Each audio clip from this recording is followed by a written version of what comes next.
안녕하세요. 잠시 세상의 소음에서 벗어나 영혼의 양식이 되는 깊은 지혜의 말씀 속으로 함께 떠나보는 시간입니다. 오늘 우리가 함께 나눌 이야기는 수많은 세월 동안 절망 속에 있던 이들에게 살아있는 희망을 선사한 한 편의 편지, 베드로전서 한 장의 말씀입니다. 이 메시지의 울림이 여러분의 마음에 평안과 위로를 준다면 이 영상을 소중한 분들과 함께 나누어 주십시오. 하나님의 은혜를 전하는 것은 가장 큰 축복의 나눔입니다. 또한 구독과 좋아요를 통해 저희가 이 귀한 여정을 계속 이어갈 수 있도록 힘을 보태주시면 감사하겠습니다. 자, 이제 주님께서 주시는 깨달음의 은혜를 구하며 마음을 열고 함께 말씀 속으로 들어가 보겠습니다. 이야기는 예수님의 수많은 제자 중에서도 가장 열정적이고 인간미 넘쳤던 인물, 바로 사도 베드로에게서 시작됩니다. 그는 본래 갈릴리 바다에서 물고기를 잡던 평범한 어부였습니다. 하지만 주님의 부르심을 받고 사람을 낚는 어부로 완전히 새로운 삶을 살게 되었죠. 그의 성격은 불같고 충동적이었지만 그만큼 주님을 향한 사랑은 누구보다 뜨거웠습니다. 그런 그가 초대교회의 굳건한 기둥이 되어 믿음의 동역자들에게 이 편지를 썼습니다. 그는 자신을 예수 그리스도의 사도 베드로라고 소개하며 편지의 수신인들을 흩어진 나그네들이라고 부릅니다. 이들은 누구였을까요? 당시 예루살렘 교회에 불어닥친 극심한 박해 때문에 수많은 그리스도인들이 정든 고향을 떠나 폰토, 갈라디아, 갑바도기아, 아시아와 비두니아 등 로마 제국 곳곳으로 뿔뿔이 흩어져야만 했습니다. 마치 전쟁과 핍박으로 고향을 등지고 낯선 땅을 떠돌아야 했던 우리 민족의 아픈 역사를 떠올리게 하는 모습입니다. 그들은 나그네로서 이방인으로서 서러움과 고난 속에서 신앙을 지켜나가고 있었습니다. 베드로는 바로 그들에게 위로와 격려, 그리고 흔들리지 않는 희망의 메시지를 전하고자 펜을 든 것입니다. 베드로는 이들을 향해 하나님 아버지의 미리 아심을 따라 택하심을 받은 자들이라고 선포합니다. 택하심, 즉 선택교리는 기독교 신앙의 매우 중요한 핵심 중 하나입니다. 이것은 우리가 잘나고 위로워서가 아니라 전적으로 하나님의 주권적인 은혜와 사랑으로 구원의 상속자가 되었다는 의미입니다. 혹자는 이렇게 물을 수 있습니다. 하나님께서 구원받을 사람을 미리 정해놓으셨다면 인간의 자유의지는 무슨 의미가 있는가? 베드로는 이 선택이 하나님의 미리 아심, 즉 예지에 근거한다고 설명합니다. 하나님은 시간의 제약을 받지 않으시는 분입니다. 우리는 과거, 현재, 미래라는 직선적인 시간 속에서 살아가지만 하나님은 그 시간 밖에서 모든 것의 시작과 끝을 동시에 보고 계십니다. 따라서 하나님께서는 누가 그분의 사랑과 은혜의 믿음으로 반응할지를 영원 전부터 이미 알고 계셨고 그 알을 바탕으로 우리를 당신의 자녀로 선택하신 것입니다. 그러므로 하나님의 선택은 성령님의 거룩하게 하시는 역사와 예수, 그리스도의 피 뿌림을 통한 순종으로 이어집니다. 성부, 성자, 성령 삼위일체 하나님의 완벽한 구원 계획 속에 우리가 있는 것입니다. 이 놀라운 진리를 깨달은 베드로는 곧바로 찬양을 터뜨립니다. 우리 주 예수 그리스도의 아버지 하나님을 찬송하리로다. 그의 많으신 긍휼대로 예수 그리스도를 죽은 자 가운데서 부활하게 하심으로 말미암아 우리를 거듭나게 하사 살아있는 소망이 있게 하시며. 살아있는 소망. 이 얼마나 가슴 벅찬 표현입니까? 소망, 희망은 인간을 살아가게 하는 힘입니다. 아무리 힘든 상황에 처해도 나아질 거야라는 희망이 있다면 버틸 수 있습니다. 예수님의 제자들은 그들의 모든 희망을 메시아이신 예수님께 걸었습니다. 그분이 행하신 기적과 말씀을 통해 그분이야말로 이스라엘을 구원하실 왕이라고 굳게 믿었습니다. 그러나 십자가는 그들의 모든 희망을 산산조각 냈습니다. 그들이 믿고 따르던 스승이 힘없이 붙잡혀 십자가에서 죽는 모습을 보았을 때 제자들의 희망도 함께 죽어버렸습니다. 엠마오로 가던 두 제자의 대화에서 그들의 깊은 절망을 엿볼 수 있습니다. 우리는 이 사람이 이스라엘을 속량할 자라고 바랐노라. 그들의 목소리에는 희망이 완전히 꺼져버린 잿더미 같은 슬픔만 남아있었습니다.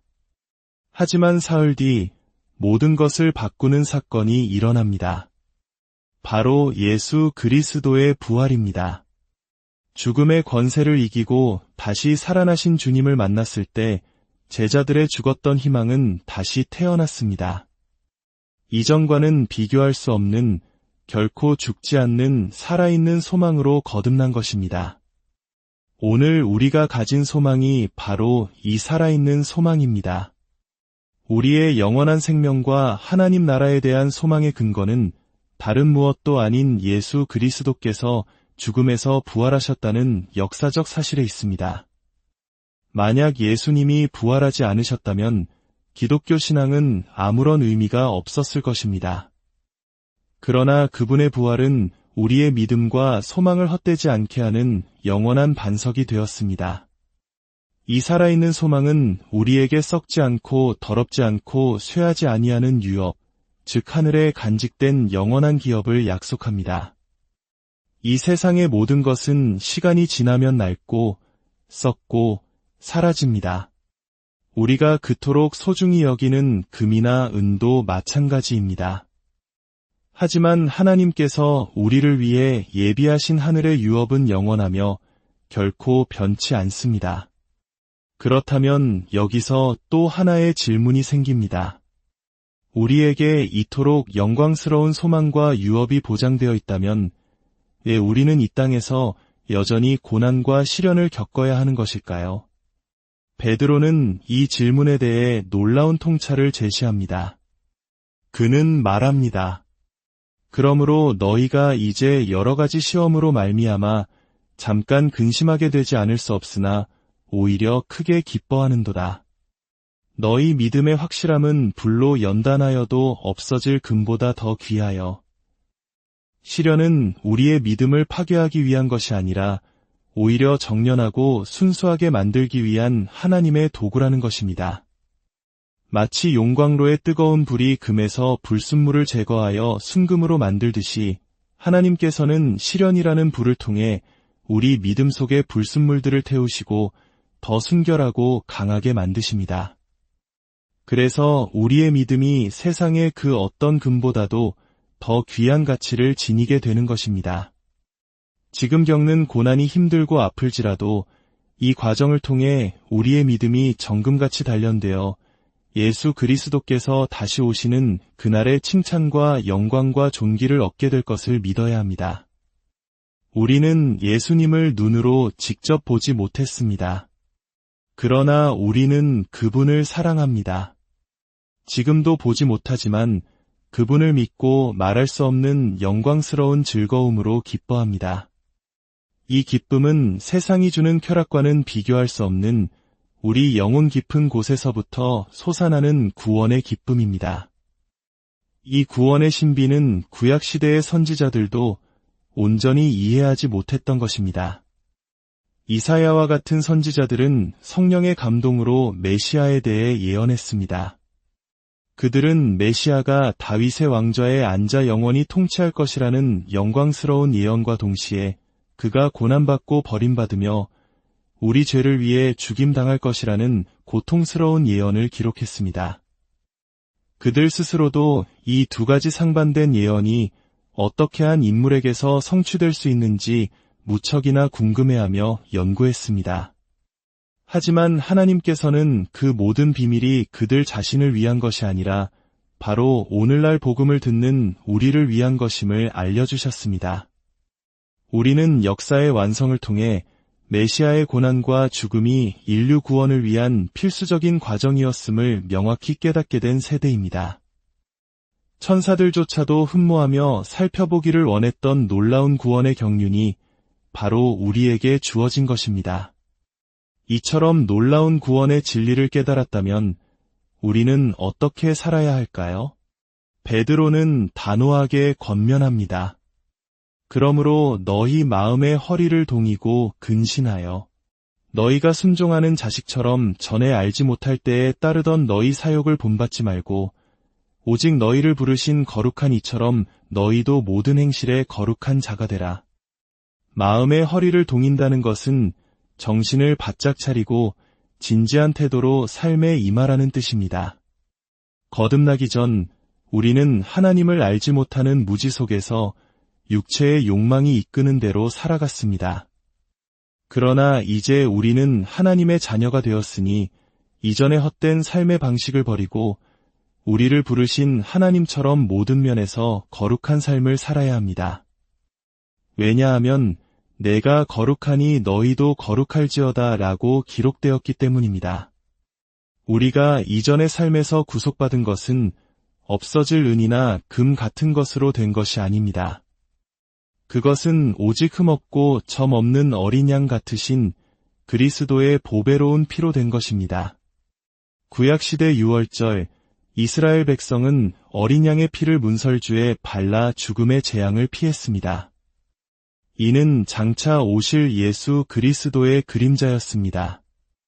예수님께서는 온 인류의 죄를 대신하여 십자가에서 보배로운 피를 흘리심으로 우리를 죄와 사망의 노예 상태에서 값을 치르고 사신 것입니다. 이 구속의 계획은 세상이 창조되기도 전에 이미 예정되었던 하나님의 놀라운 사랑의 표현입니다. 우리는 이전에 하나님의 백성이 아니었지만 이제는 하나님의 백성이요 전에는 긍휼을 얻지 못하였으나 이제는 긍휼을 얻은 자가 되었습니다. 그러므로 우리는 이 땅에서 나그네와 행인처럼 살아가야 합니다. 이 세상에 뿌리 내리고 세상의 가치관을 따라 사는 것이 아니라 영원한 본향인 하늘나라를 소망하며 살아야 합니다. 영혼을 거슬러 싸우는 육체의 정욕을 제어하고 세상 사람들 앞에서 선한 행실을 보임으로써 우리를 비방하는 자들조차도 우리의 착한 행실을 보고 하나님께 영광을 돌리게 해야 합니다. 이것이 바로 어둠에서 우리를 불러내어 그의 기이한 빛에 들어가게 하신 이의 아름다운 덕을 선포하는 삶입니다. 사랑하는 여러분, 우리는 썩어 없어질 씨앗으로 태어난 육신의 생명뿐만 아니라 썩지 아니할 씨, 곧 살아있고 항상 있는 하나님의 말씀으로 거듭난 영원한 생명을 소유한 자들입니다. 모든 육체는 풀과 같고 그 모든 영광은 풀의 꽃과 같아서 풀은 마르고 꽃은 떨어지지만 오직 주의 말씀은 세세토록 영원합니다. 우리에게 전파된 복음이 바로 이 영원한 말씀입니다. 이 영원한 생명의 말씀을 갓난아기들처럼 사모하십시오. 순전하고 신령한 젖인 말씀을 먹고 마실 때 우리의 영은 비로소 자라나게 됩니다. 세상이 주는 일시적인 즐거움이나 감각적인 체험이 아니라 오직 하나님의 말씀만이 우리를 어떤 시련 속에서도 흔들리지 않는 견고한 믿음의 사람으로 세워줍니다. 예수 그리스도는 건축자들이 버린 돌이었지만 하나님께서 택하신 보배로운 모퉁이 돌이 되셨습니다. 믿는 우리에게는 그분이 가장 귀한 보배이지만 순종하지 않는 자들에게는 걸림돌과 부딪히는 바위가 됩니다. 우리 또한 그 보배로운 모퉁이 돌이신 예수님을 기초로 함께 지어져가는 살아있는 돌들입니다. 우리는 이제 하나님께서 기쁘게 받으실 신령한 제사를 드릴 거룩한 제사장이요 택하신 족속이요 왕같은 제사장들이며 거룩한 나라이며 그의 소유가 된 백성입니다. 이 놀라운 정체성을 기억하며 한 주간도 세상 속에서 빛과 소금의 역할을 감당하시길 바랍니다. 부당한 고난을 당할 때에도 위협하지 않으시고 오직 공의로 심판하시는 하나님께 모든 것을 맡기셨던 예수님의 본을 따르십시오. 우리의 죄를 친히 담당하시고 십자가에 달리신 그분의 사랑을 기억하며 죄에 대하여는 죽고 의에 대하여 살게 되기를 소망합니다. 길 잃은 양 같았던 우리를 찾아오셔서 영혼의 목자와 감독이 되어주신 주님께 모든 감사와 찬양을 올려드립니다. 주님, 오늘 저희에게 주신 귀한 말씀을 감사합니다. 이 말씀이 저희의 삶에 깊이 뿌리내려 썩어질 세상의 것이 아닌 영원한 것을 소망하게 하옵소서. 시련의 불길 속에서 저희의 믿음이 정금같이 단련되게 하시고 어떠한 상황 속에서도 죽음을 이기신 예수 그리스도의 부활을 통해 주신 살아있는 소망을 굳게 붙들게 하여 주시옵소서. 왕같은 제사장으로서 거룩하고 구별된 삶을 살아가므로 세상에 하나님의 아름다운 덕을 선포하는 축복의 통로가 되게 하여 주옵소서. 우리 각 사람의 삶을 인도하시는 목자 되신 예수 그리스도의 이름으로 기도드립니다.